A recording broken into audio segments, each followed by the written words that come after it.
Hello everyone, I am Tamira Henderson and today we are going to be analyzing Arizona's language development approach. So what is an English learner?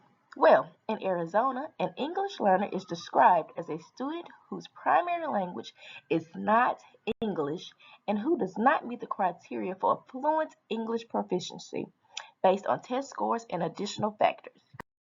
Let's jump into the demographic and home language composition. According to Coloring Colorado, Arizona schools had over 93,000 English learners. The primary languages spoken in Arizona includes Spanish, Vietnamese, Navajo, and Somali.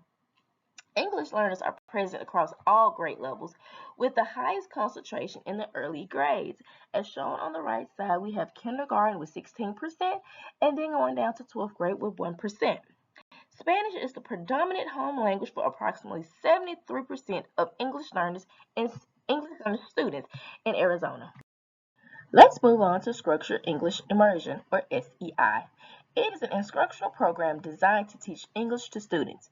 It includes a curriculum and teaching methods that prioritize the development of listening, speaking, reading, and writing skills. It emphasizes several key components. Those include English language development, that includes phonology, morphology, syntax, and semantics. Other components are instructional time, which depends on the SEI model, which we will get into later in this presentation, and targeted instruction. What is the difference between the structured English immersion and the sheltered English instruction? Well, SEI, or structured English immersion, focuses on intensive English instruction with minimum use of the student's first language, aiming for quick English proficiency. While sheltered English instruction teaches academic skills like math and science in English using tailored methods such as scaffolding and visual supports to aid comprehension for English learners. Now let's move on to Arizona's language development approach. It emphasizes the importance of English learner students as active participants in their educational community. It highlights the crucial role of all stakeholders in supporting the success of multilingual learners in Arizona schools. The approach is grounded in four key principles that represent essential elements of a comprehensive instructional program tailored for EL students. In the next two slides, we will discuss those principles. These are the principles for Arizona's language development approach. The first principle, asset-based behaviors and expectations, recognize and incorporate student home languages and cultures into instruction. It fosters a positive classroom climate that affirms student identities and builds strong partnerships with families and communities. These practices help develop students' confidence, self-efficacy, and belief in their ability to succeed. The next principle is integrated instruction in disciplinary language and content. The key points in this principle is connecting English language proficiency standards with academic standards, implementing scaffolded support for content comprehension, and promoting critical thinking within subject areas. This approach helps English learners engage with academic content while enhancing their language skills. The principle, targeted and explicit language instruction, highlights the importance of direct instruction in English language aspects such as phonology, morphology, syntax, vocabulary, and semantics. It emphasizes providing ample practice opportunities, real-world applications, and encouraging students' initiative and involvement in language learning. This approach helps students acquire the skills needed to understand academic content effectively. The last principle is assessment, monitoring, and feedback. The key points to this principle includes using diagnostic, formative, and summative assessments aligned with English language proficiency standards, provide timely feedback to support student learning, encourage self-assessment and goal setting among students. This ongoing process ensures that instruction is tailored to meet the needs of all students. The language development approach is grounded in a synthesis of research emphasizing that multilingualism is beneficial as EL students' home languages and cultures enhance learning for all. Integrated instruction that combines language development with content leads to improved academic outcomes. Explicit language instruction is vital for helping ELs understand complex academic materials. And ongoing assessments and feedbacks are crucial for tailoring instruction to meet the changing needs of English learner students. Let's talk about student agency. The second principle of the Arizona language development approach emphasizes integrated instruction and disciplinary language and content to promote student agency. It involves offering choices and open-ended opportunities for strategy selection, promoting independent learning through effective acquisition methods, and stimulating initiatives by creating motivating learning environments. This approach helps English learner students develop voice, confidence, and self-determination as they engage with content and language to achieve their objectives. Here are those SE models that I've mentioned earlier.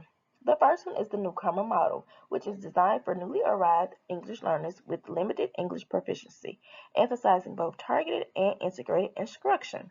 In the integrated instruction, elementary has 120 minutes, while secondary has 100 minutes. Targeted has the same exact minutes for both elementary and secondary. The pull-out model involves English learners receiving specialized English language development instruction outside the regular classroom for part of the day, concentrating on language skills. Integrated elementary has 60 minutes and secondary has 50, and they have the same for targeted instruction as well. The next model is the 2-hour model, which offers English learners focused time for developing their English language skills while ensuring they remain engaged in core content instruction. It is integrated throughout the day in content area classes. It is targeted in elementary with 120 minutes as well as 120 minutes with secondary. The 50-50 dual language immersion model provides equal instruction in English and a partner language, fostering bilingualism and biliteracy. It is integrated in elementary for 90 minutes and secondary for 75 minutes. Targeted is for elementary for 30 minutes and secondary for 25 minutes. Let's move along to the Arizona English Language Learner Assessment, or the AZELA. It is a standard-based assessment used for evaluating students' English language skills to meet state and federal requirements. It serves for both initial student placement and ongoing assessment. Students identified as second language learners through the Home Language Survey, or HLS, must take the AZELA placement test, which determines their instructional placement.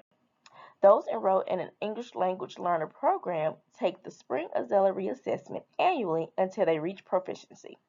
Once proficient, students are monitored for 2 years to ensure their success in mainstream classrooms. Here are the AZELA proficiency scale and cut scores from Arizona's Department of Education. Let's move along to the AZELA accommodations.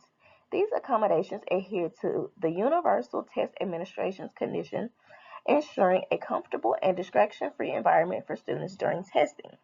These conditions include testing in a small group, one-on-one, or in a separate location, being seated in a specific location within the testing room or on special furniture, using a special pencil or pencil grip, using devices such as hearing aids that will allow the students who hear the test administration, wearing noise buffers after the scripted directions have been read, and as needed, reading the script directions for the constructed response or extended writing questions.